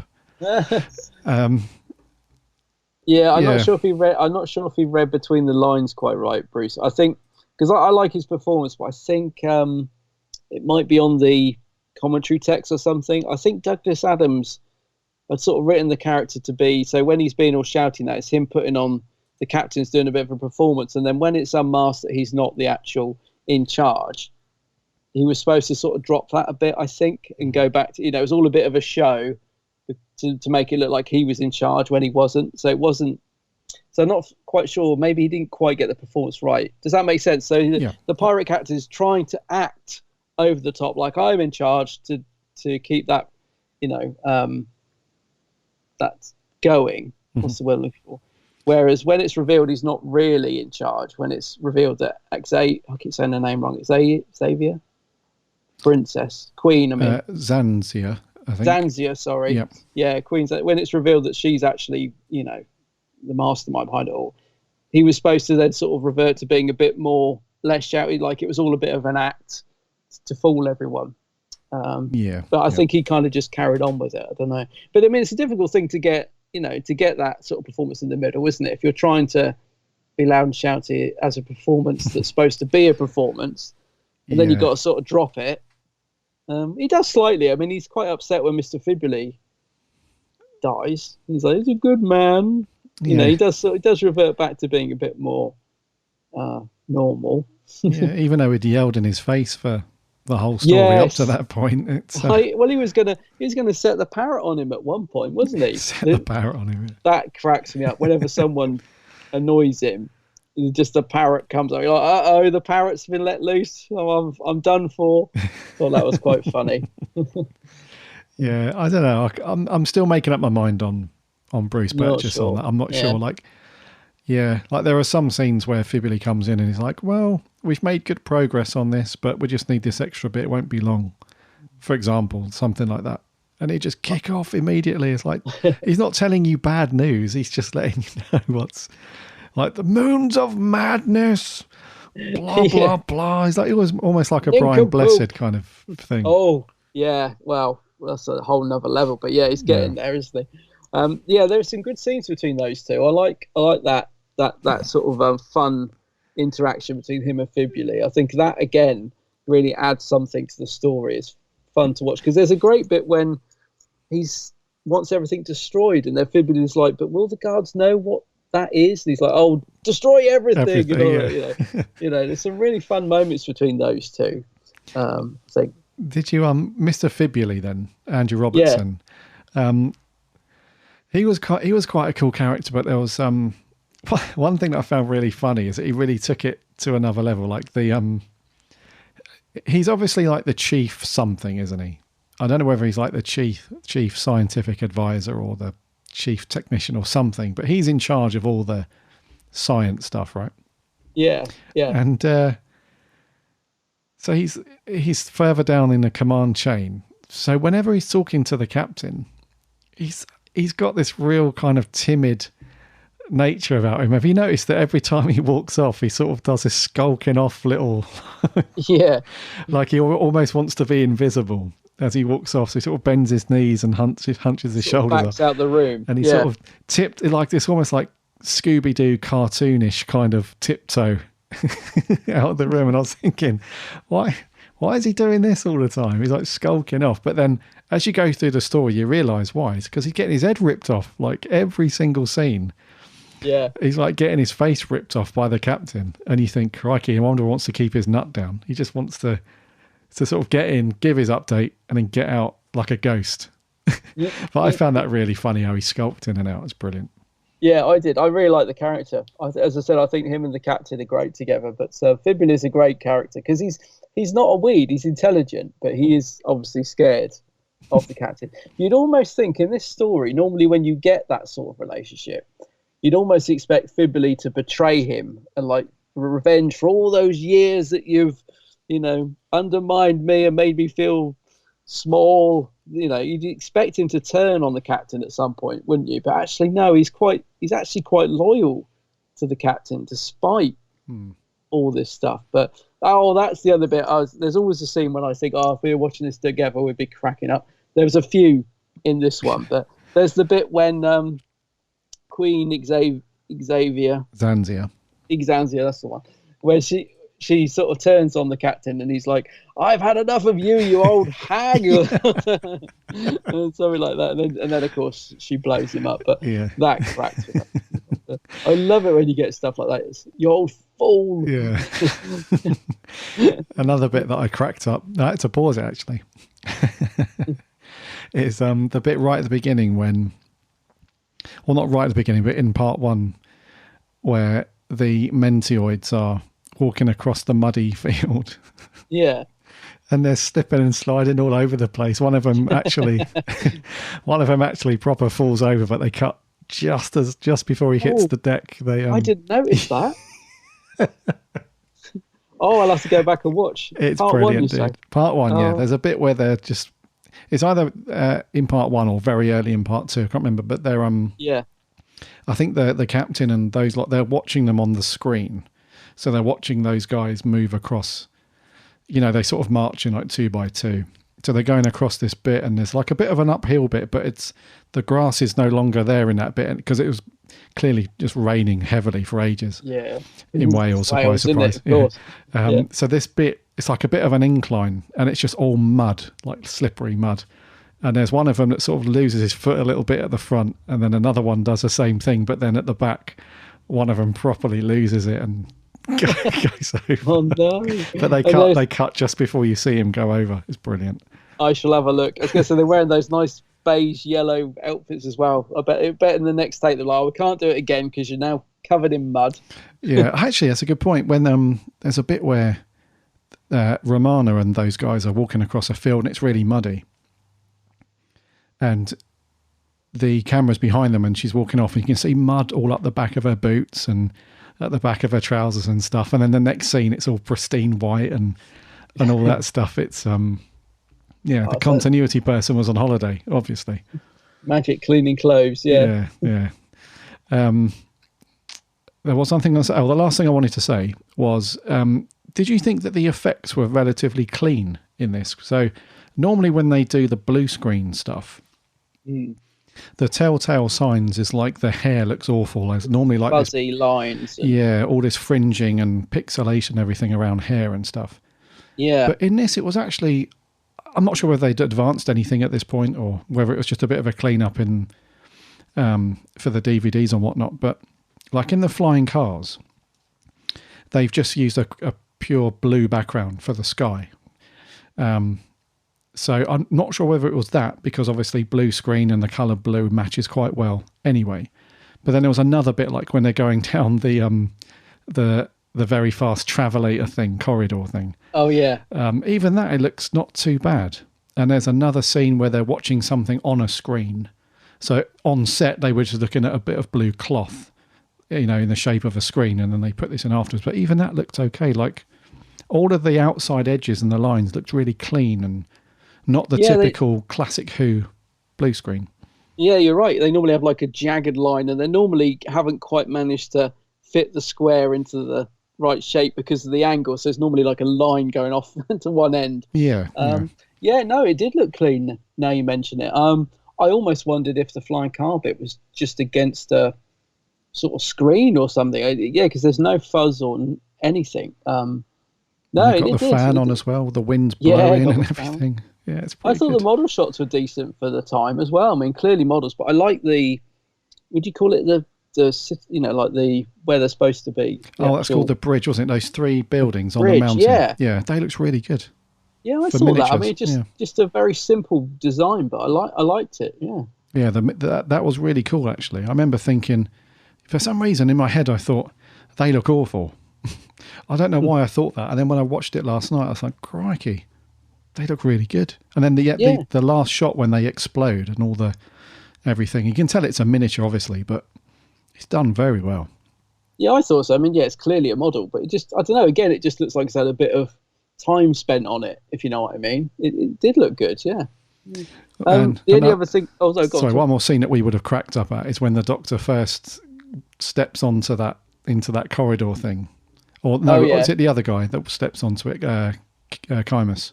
When he's doing the running on the spot.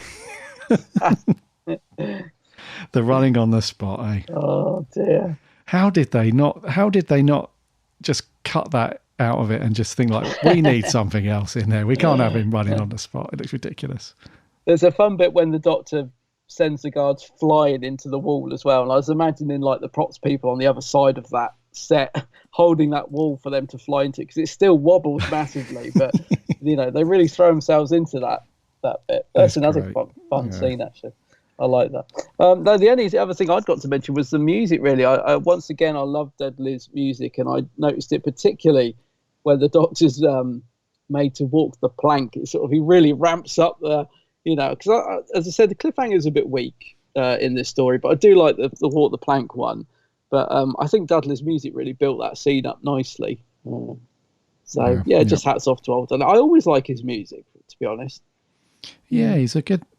He does get a bit samey. I mean, he uses the same sort of instruments and stuff, but I don't know. There's a real...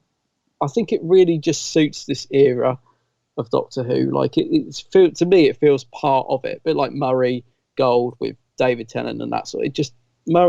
Dudley's music just really fits this era of Who, I think. I always notice when it's a different composer straight away. Yes. You can just tell when it's Dudley. Yeah, Dudley's stuff's pretty sweet, actually. It's you always know when you're watching a Dudley Simpson show episode as well. It's got that quirky kind of experimental feel to it at times. The only thing is, I do start, because he did most of the music for Blake 7, and it's so similar. I often think, the lines really blur sometimes. Like, there's certain sort of music cues and some of the build-up music he does, and I think, it sounds like when the Federation are stomping in Blake 7 and stuff. But yeah, as I said, I know he gets a bit similar at times, but I do love Dudley's music. I really do. No, it's good. Yeah. Well, I haven't got anything else on my list, dude. What about you? No, I don't really. I think I've pretty much covered it. Who's going first? Can't remember. I think it's me, I think. Yeah, you go first. Yeah. Okay, I'm going to give this a 7.5. Cool. So am I. Oh, nice. So am I. Yeah. I enjoyed it more than Reboss, and I know I rated Reboss 7. I think I was between 6.5 and 7 with Reboss, wasn't I? This, I probably feel like it should be like an 8, really, comparing it to Reboss. But for me, it's not quite reaching that level of an 8. I don't know why. It's fun. Performances are good. I don't know. It's just this whole sort of era just is missing something for me to bring it up into, like, past the 8 mark, if you like. So yeah, I'm going with a 7.5 as well. Oh, nice. Nice. Cool. So we're on the same page there, Mr. Fibuli. Mr. Fibuli. Right. We had some reviews in, though, from our awesome listeners. Let's see what those guys have to say. First up, as usual, Sammy Satine from Down Under. Hey, Gary and Adam. Sammy Satine here. So, the Pirate Planet. I feel like I've missed something. The Who addicts seem to love it. So does Stu Bagfull. I feel like I've watched a different story. Maybe I wasn't in the mood, but this didn't do much for me. The captain was shouty, the twist was good, I like Romana one. I didn't like the bit where they suggest that Romana should talk to the natives because she's prettier than the Doctor. It's that patronising attitude of, oh, we'll just put a pretty face in front of the blokes and that'll distract them. It's like when Perry's breasts make an appearance later down the line. It's unnecessary. I give it 5 gemstones out of 10. Stay well, wash your hands. See ya. Oh, Sammy. Sammy, not in the mood for it. Not in the mood. I think the key to times like that in general, to be honest. I mean, it's a bit like Rebus Operation Sammy. I never feel like I'm going to enjoy it. I don't know what it is about that story. I never reach for it. And yet when we watched it the other week, I really enjoyed it. But you just have to be in the mood, I think, for key to time. Like there will be other times I've put Rebus on and I've literally lasted one episode and switched it off. It's, it's just, I think this whole season is just a bit odd. Yeah. No, you're right, mate. Yeah. Bit odd. But thank you very much, Sammy. As always. Moving on, this is Mr. Josh Hockey. So, my review of The Pirate Planet. The beginning special effects were hilarious, and the cliffhangers were really, really good. The Doctor and Romana are always good. I thought one of the best scenes was the Jelly Baby trail, because it was really funny. It started to get a little bit slow near the end, and a bit confusing. I'm going to give The Pirate Planet a 7.5 out of 10, because overall, I really enjoyed the story. 7.5. Same as us, that's good. Is Josh a newbie? Was it Josh, sorry? Josh, no, I think he sent him on before. Yeah. Oh, right, okay. Yeah. He's just reminded me, talking about the Jelly Babies, I forgot to say it in the review. Romana 1, what's her name? Mary Tam. The actress. Mary Tam. Yep. She's on the making of on the DVD, and I never met her, but she always comes across really lovely. But she does say that she had trouble prizing those Jelly Babies out of Tom's hands. Like, he really didn't want to give up the Jelly Babies. So, I was saying earlier about the relationship being much better between the actors. I think there was still a few moments where Tom was a bit, what's the word? Territorial? Territorial about territorial. his He still needed a bit of coaxing to hand over those Jelly Babies, apparently. Stubborn old git. Just give me the Jelly Babies, will you? Well, she's a strong personality. I think she said, I've soon put him straight or something. I thought, I bet you did. You can imagine that, though. You can imagine Tom being like, these are mine. No. Yeah, this is the Doctor's thing. No, Tom. Yeah. Yeah, thank you very much, Josh. 7.5. On the right track there, dude. Same as us. Let's go to Martin Arnold. I don't know what to say about The Pirate Planet, because it's an episode that just breaks me. It's just so bonkers. It's the most insane storyline. The captain is just crazy. It's great, but it's just hard work. Tom is, at this point, he does start to get a little bit irritating, because you kind of see where it's going. It's the Doctor says something and then gets put in his place by Romana, and their chemistry is great. And I do really like Mary Tam's take on the character. They're a great double act, but Tom needs to be reeled in a bit. Bless him. We love him dearly, but okay. The captain is fantastic, Mr. Fibuli. It's this sort of simpering second in command. It's just bonkers and wonderful, but it wears me out every time I watch it. So for that reason, perhaps unfairly, I'm going to give it 7 moons of madness out of 10. Cheery bye. It certainly is bonkers. I'll agree with you there. It is bonkers. It is, yeah. And 7's not a bad score, Martin. It's pretty good. No, not bad. Yeah, thank you very much, mate. Moving on, this is Joe Turner. Hello, Gary and Adam at the Big Blue Box podcast. Joe Turner here. Wow, I thoroughly enjoyed The Pirate Planet. I love this idea of a planet engulfing other planets and mining its best resources to keep its inhabitants prosperous and wealthy. I think Douglas Adams produced a unique yet original script. Again, I love Tom in this episode. I think his banter with Romana is just great. And that scene between him and the pirate captain, when he discovers his trophy cabinet, so to speak, for all these planets, and he just is enraged with him. is just beautiful. I thought Tom really, really gave a great performance in that one scene. He really connected with his anchor. Finally, I have to say one of my favourite scenes is K9 chasing that robot parrot. Go on, K9. That was just brilliant. I love that. And yeah, I thought it was a great episode. I give it 9 out of 10. Thank you. A 9. A 9 out of 10. Crikey. Strong score. Actually, that's just reminded me, there was something else I forgot to say in the review, actually, that I really wanted to say, and that is, as much as I love Tom, and he is on great form in this story, I very rarely notice Tom fluffing his lines. And I don't know if you noticed this, but he did it a couple of times in this story. He did. And that's quite unusual, I think, for Tom. I've never noticed him really... Like, they just carry on the scene. So there's one bit where he says the line and he's sort of forgotten it for a split second, so he just says it again and carries on. And I thought, yeah, he is on great form, don't get me wrong, but I very rarely see Tom fluff his lines and then leave it in. But there's a couple of bits in this where he does that. There is, yeah. There's a scene where he's talking to Romana and in the TARDIS. Yes, that's that. Yeah, and there's another one later on. Yeah, there's a bit with the pirate captain, I think, where you just see his thread of thought just goes for a split second, and he sort of loses his thread, and then he's straight back on it. But yeah, I don't often see that from Tom.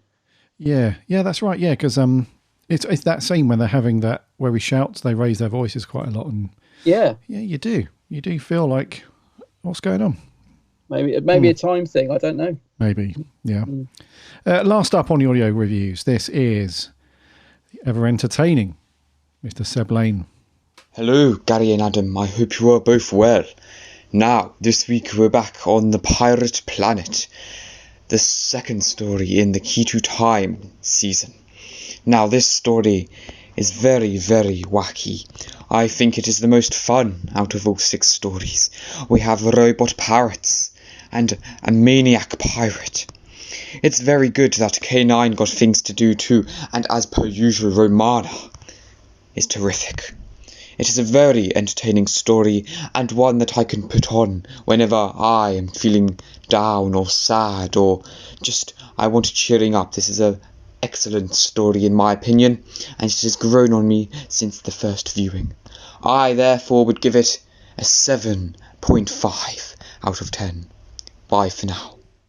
A 7.5, eh? A 7.5 from Tom Baker. I mean, Seb Lane.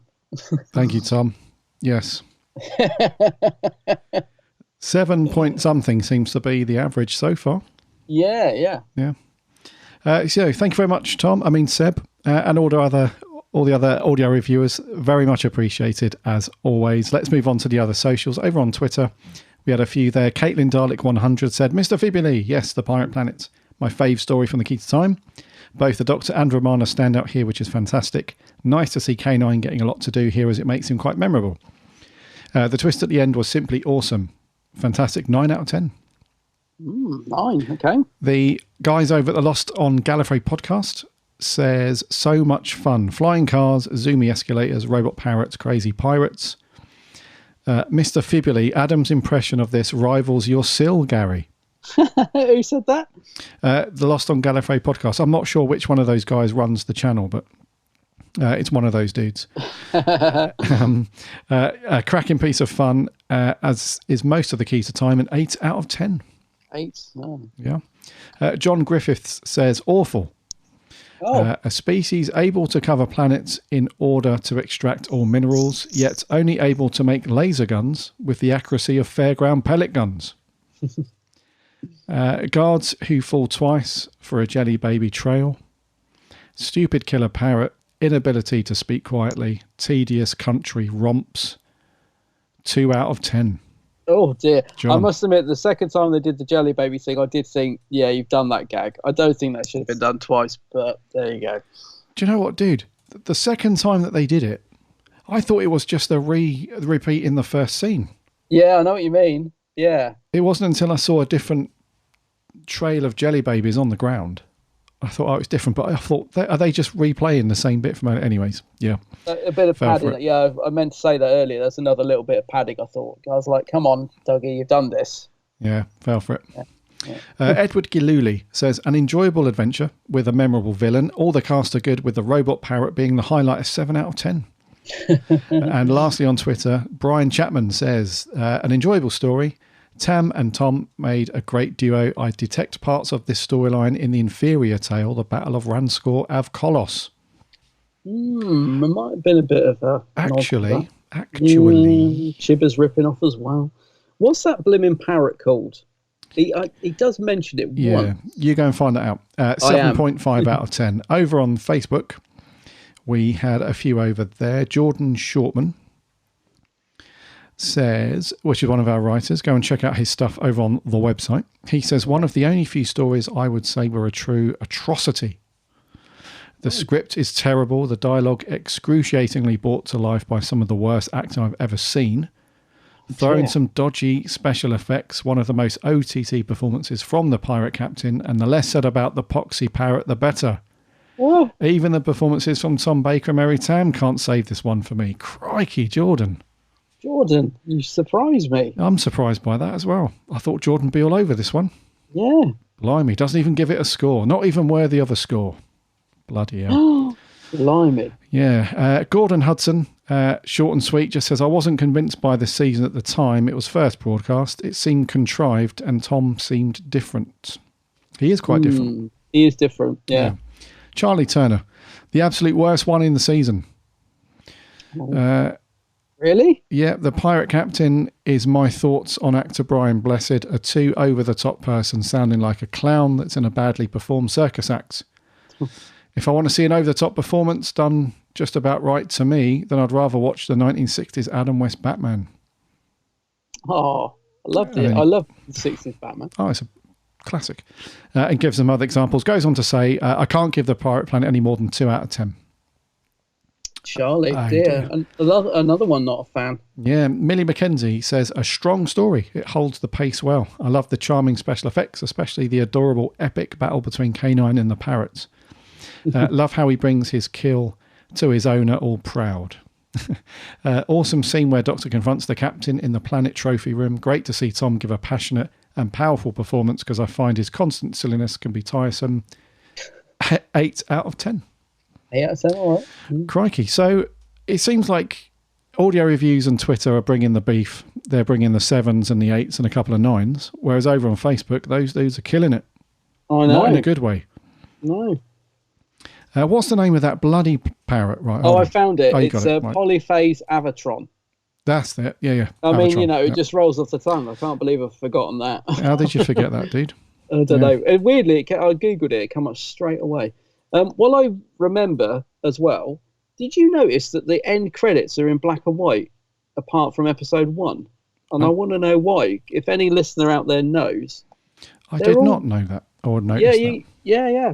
Well, it was on the DVD anyway, unless it's been corrected. But because I thought I was going mad, I was like, the when it breaks into the credits at the end, it's all blue tunnel effect. But the rest of it, it's sort of like a silver. It looks black and white. Right. So next, actually, no, we're not recording next week. We are both busy and out and about next week. So another week with no show. But so the week after, what have we got then, dude? Yeah, so the week after, the Stones of Blood. Stones. Yeah, watch out for those big old stones on wheels coming towards you. Stones of Blood. Indeedy. Yes, the 100th story, no less, in Doctor Who's history. Yeah. Okay, so obviously you've got a whole week and a bit or 2 weeks to get this watched. So, keep an eye out on the socials. We'll be asking for your thoughts, as always, on that stuff. And, I think we'll do there, bud, for 274. Alrighty.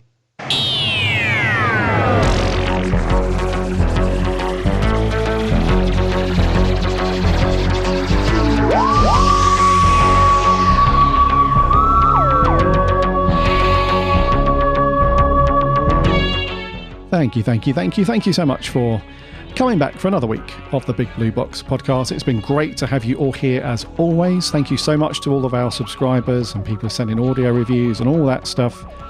Very, very appreciate the fact that you take the time out to listen to the show. Any newcomers that have jumped onto the TARDIS, waving, welcome. Any long-time listeners, welcome back. It's great to have you as always. Remember to subscribe to our show on whatever podcast app you get your podcasts on. Just do a search of the Big Blue Box Podcast, or head over to the website bigblueboxpodcast.co.uk. There are links off to go and subscribe to the various podcast apps. And if you've got a minute to leave a review and a rating, that would be awesome, because as I mentioned earlier, that helps us loads and loads. We'd love you lots and lots for that.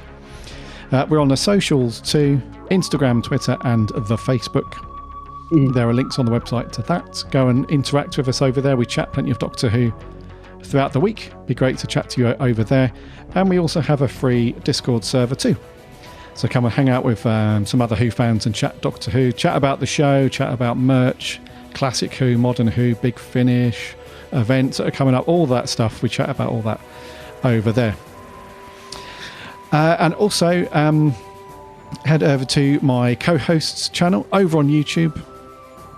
I'm getting tired of mentioning it, to be honest. Go and have a look at the Geeks Handbag, my YouTube channel, full of lots of vids.